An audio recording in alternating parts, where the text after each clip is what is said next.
عاشقان خدا اور رسول اللہ صلی اللہ علیہ وآلہ وسلم کے قبیلے میں ایک منفرد اور ممیز نام حضرت اویس قرنی رحمت اللہ علیہ کا ہے، جو اپنی نابینا ضعیف والدہ کی خدمت اور نبی اکرم صلی اللہ علیہ وآلہ وسلم سے بے پایہ محبت کے حوالے سے مشہور و معروف ہوئے۔ حضرت اویس قرنی رحمت اللہ علیہ یمن کے ایک گاؤں قرن میں پیدا ہوئے۔ آپ کا تعلق وہاں کے قبیلہ مراد سے تھا۔ آپ کے والد کا نام عامر اور والدہ ماجدہ کا نام بدار تھا۔ آپ کے والد ماجد نے آپ کا نام عبداللہ جبکہ والدہ محترمہ نے اویس رکھا اور اسی نام سے آپ کی شہرت اور وقت ہوئی۔ حضرت اویس قرنی رحمت اللہ علیہ 9 ذی الحجہ 35 عام الفیل بروز جمعۃ المبارک بیت المقدس میں پیدا ہوئے اور پھر اپنے والدین کے ہم رکاب قرن میں سکونت اختیار کی۔ حضرت اویس قرنی اپنے والدین کی ضعیف العمری کی اولاد تھے۔ آپ کے بھائی یا بہنوں کے بارے میں تاریخ کے اوراق خاموش ہیں۔ آپ کی پیدائش سے آپ کے والدین کو ازحد خوشی و مسرت ملی، مگر وہ آپ کی پرورش اور تعلیم و تربیت کے لیے زیادہ وقت نہ دے سکے۔ جہاں تک حضرت اویس قرنی کے والد ماجد کا تعلق ہے، وہ آپ کے بچپن کے زمانے میں ہی اللہ تبارک و تعالیٰ کو پیارے ہو گئے تھے۔ یہی وجہ ہے کہ آپ اویس ہی کے نام سے زیادہ معروف ہوئے، جو آپ کی والدہ ماجدہ نے رکھا تھا، کیونکہ وہ آپ کو اویس ہی کے نام سے پکارتی اور بلاتی تھیں۔ یمن کے نواحی گاؤں اور اس مناسبت سے حضرت اویس قرنی رحمت اللہ علیہ کے قرنی کہلائے جانے کے حوالے سے مختلف روایات ہیں۔ ایک روایت کے مطابق اس گاؤں کو جب تعمیر کیا جانے لگا تو سب سے پہلے اس کی کھدائی کی گئی تاکہ زمین کی سطح کو ہموار کیا جا سکے۔ کھدائی کی جا رہی تھی کہ ایک جگہ سے گائے کا ایک عجیب و غریب اور نادر و نایاب سینگ برآمد ہوا، جو دیکھنے میں ازحد خوبصورت اور چمکدار تھا۔ کیونکہ عربی زبان میں سینگ کو قرن کہا جاتا ہے، اس لیے وہاں کے لوگوں نے اس گاؤں کو قرن کے حوالے سے پکارنا شروع کر دیا۔ پہلے تو اسے قرن والا گاؤں کہا جانے لگا اور پھر رفتہ رفتہ اس گاؤں کا نام ہی قرن پڑ گیا۔ حضرت اویس قرنی رحمت اللہ علیہ کی پیدائش چونکہ اسی گاؤں میں ہوئی تھی، یا یہ کہ آپ کے والدین نے وہاں جا کر رہائش اختیار کی، تو یوں آپ کو قرنی پکارا جانے لگا۔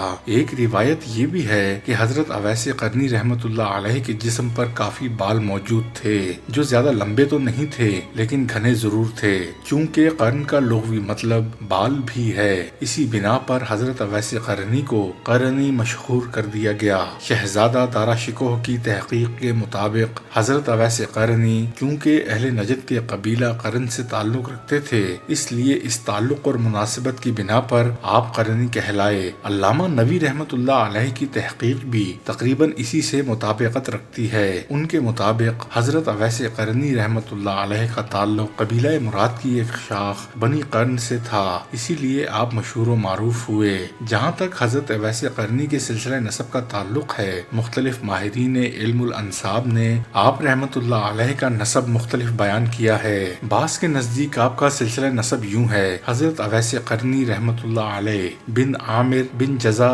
بن مالک بن عمرو بن مسعدہ بن عمرو بن سعد بن عصوان بن قرن۔ بعض ماہرین نے آپ علیہ السلام کا سلسلہ اس طرح بیان کیا ہے: حضرت اویس قرنی رحمت اللہ علیہ بن عامر بن جزا بن مالک بن عمرو بن سعد بن عصوان بن قرن۔ حضرت علامہ ابن حزم رحمت اللہ علیہ اور حضرت علامہ ابن حجر عسقلانی رحمت اللہ علیہ کے ساتھ ساتھ حضرت علامہ ابن کلبی رحمت اللہ علیہ نے حضرت اویس قرنی کا سلسلہ نسب بیان کرتے ہوئے آپ کے والد محترم کا نام عامر کی بجائے عمرو لکھا ہے۔ تاہم ماہرین علم الانساب اور مورخین و سیرت نگاروں کی اکثریت اس بات پر متفق ہے کہ حضرت اویس قرنی رحمت اللہ علیہ کے والد ماجد کا اسم گرامی عامر ہی تھا۔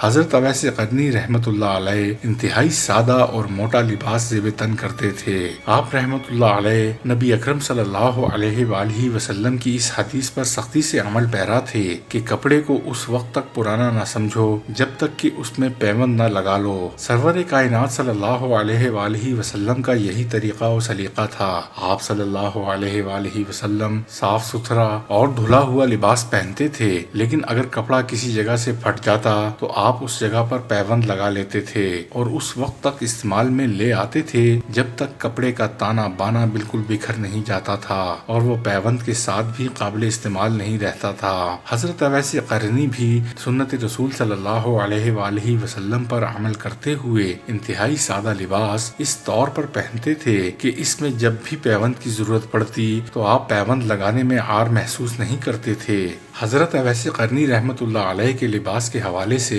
مختلف تذکرہ نگاروں نے اپنی تحقیق کے مطابق اس کا تذکرہ کیا ہے۔ مشہور و ممتاز سیرت نگار اور ولی اللہ حضرت فرید الدین عطار رحمت اللہ علیہ اپنی کتاب تذکرۃ الاولیاء میں حضرت اویس قرنی رحمت اللہ علیہ کے لباس کے بارے میں لکھتے ہیں، حضرت اویس قرنی کے پاس اونٹ کے بالوں سے بنا ہوا ایک کمبل تھا۔ لباس محض ایک چادر اور ایک تہبند پر مشتمل تھا اور جب کبھی یہ لباس پھٹ جاتا تو پیوند لگا لیتے تھے۔ پیوند نہیں لگ سکتے تھے تو پھر کسی کے آگے دستے سوال دراز کرنا تو کجا، کسی سے اپنا احوال بیان کرنا بھی جائز نہیں سمجھتے تھے۔ حضرت محمد پارسا رحمت اللہ علیہ اپنی کتاب فصل الخطاب میں رقم تراز ہیں کہ حضرت حسن بصری رحمت اللہ علیہ نے حضرت اویس قرنی رحمت اللہ علیہ کو دیکھا کہ آپ اونٹ کی کھال سے تیار شدہ لباس میں ملبوس تھے جس پر جگہ جگہ پیوند لگے ہوئے تھے۔ حیات الذاکرین میں حضرت اویس قرنی رحمت اللہ علیہ کے لباس کے بارے میں لکھا ہے کہ حضرت اویس قرنی رحمت اللہ علیہ بیشتر اوقات لوگوں کے پھینکے ہوئے پھٹے پرانے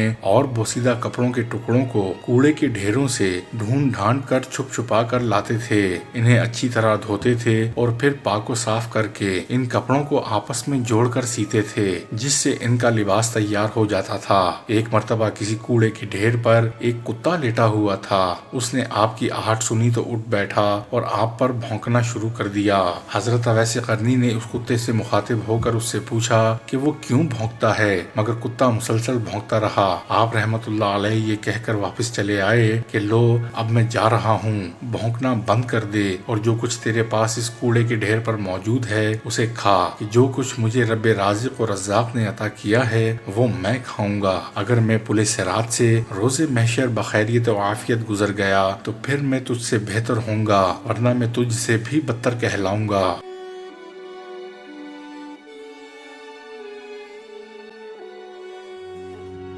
مستدرک حاکم میں حضرت اویس قرنی رحمت اللہ علیہ کی خوراک و لباس کے بارے میں تحریر ہے کہ حضرت اویس قرنی رحمت اللہ علیہ کے جسم پر جو لباس ہوتا تھا اس کے علاوہ ان کے پاس اور کوئی کپڑا نہیں ہوتا تھا، اور پیٹ میں جو کھانا ہوتا تھا اس کے علاوہ آپ کے پاس اور کچھ کھانے کو نہیں ہوتا تھا۔ حضرت اویس قرنی اکثر اللہ تعالیٰ سے گڑ گڑا کر التجا و دعا کرتے تھے کہ یا رب العالمین، میں تجھ سے بھوکے پیٹ اور ننگے بدن کی معافی چاہتا ہوں، بے شک تو خوب جانتا ہے کہ وہ لباس جو میرے جسم کو ڈھانپے ہوئے ہے اور وہ غذا جو میرے پیٹ کے اندر ہے، اس کے علاوہ میرے پاس کچھ نہیں۔ میں تیرا شکر گزار ہوں کہ تو نے مجھے دنیاوی آلائشوں اور خواہشات سے دور رکھا ہوا ہے، میں تیری اس عنایت پر بہت خوش ہوں۔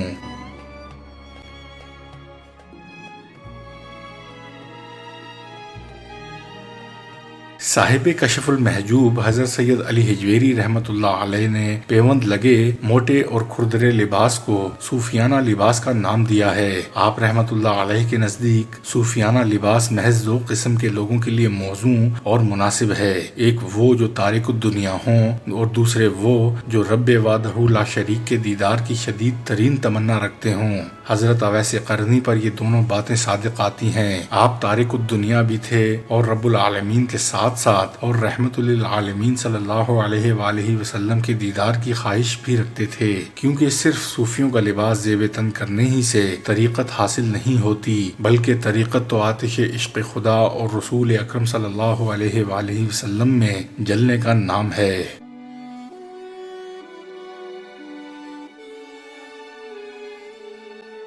جہاں تک حضرت اویس قرنی رحمت اللہ علیہ کی شکل و صورت اور حلیے کا معاملہ ہے تو اس حوالے سے حضرت ابو ہریرہ رضی اللہ تعالی عنہ سے روایت ہے کہ ایک روز نبی اکرم صلی اللہ علیہ وآلہ وسلم نے فرمایا، رب کریم و عظیم اپنے بندوں سے ایسے بلند مرتبہ و اعلیٰ رتبہ بندوں کو دوست رکھتا ہے جو لوگوں کی نگاہوں سے پوشیدہ رہتے ہیں، ان کے چہروں کی رنگت سفیدی مائل ہوتی ہے، پیٹ اندر کو دھنسے ہوئے ہوتے ہیں اور کمریں پتلی ہوتی ہیں، وہ دنیا و مافیہ انتہا سے اس قدر بیزار و بے پرواہ ہوتے ہیں کہ اگر کسی سلطنت کا بادشاہ بھی ان سے ملاقات کی خواہش ظاہر کرے تو وہ اسے اجازت نہیں دیتے۔ اگر دولت و ثروت کی مالک خواتین ان سے نکاح کی تمنا ظاہر کریں تو وہ مطلقاً انکار کر دیں۔ اگر وہ کہیں کھو جائیں تو کوئی ان کو تلاش نہ کرے، کیونکہ کوئی ان سے جان پہچان ہی نہیں رکھتا۔ صحابہ کرام نے نبی اکرم کا یہ ارشاد سنا تو عرض کیا، یا رسول اللہ صلی اللہ علیہ وآلہ وسلم، ایسا شخص کون ہے؟ رسول اللہ نے فرمایا، وہ اویس قرنی ہے۔ صحابہ کرام نے پرتجسس لہجے میں دریافت کیا، یا رسول اللہ، ہمارے ماں باپ آپ پر قربان، یہ فرمائیے کہ اویس قرنی کون ہیں؟ ان کی کوئی مزید نشانی بتائیے۔ آپ صلی اللہ علیہ وآلہ وسلم نے فرمایا، اس کی رنگت سفیدی مائل گندمی ہے، قد درمیانہ ہے، دونوں کانوں کے درمیان خاصا فاصلہ ہے، آنکھیں نیلگوں ہیں، وہ دایاں ہاتھ بائیں پر رکھتا ہے، اس کی آنکھیں سجدے کے مقام پر لگی ہوتی ہیں، گریہ و زاری کرتا رہتا ہے، اس کی ٹھوڑی سینے کی جانب جھکی ہوئی ہے، جسم پر دو پرانے کپڑے پہنے ہوتا ہے، ایک پاجامہ اور دوسری چادر، جبکہ دنیا میں کوئی بھی اسے نہیں جانتا، لیکن آسمانوں پر اس کی بڑی شہرت اور وقت ہے۔ اگر وہ کسی بات پر قسم کھا لے تو رب رحمان و رحیم اس کی قسم کو سچ کر دکھائے۔ تابعین میں وہ سب سے بہتر شخص ہے، اس کی ایک عمر رسیدہ والدہ ہے، اس کے ہاتھ پر برس کا نشان ہے، جب تم اس سے ملاقات کرنا تو اس سے کہنا کہ وہ میری امت کے حق میں بخشش کی دعا کرے۔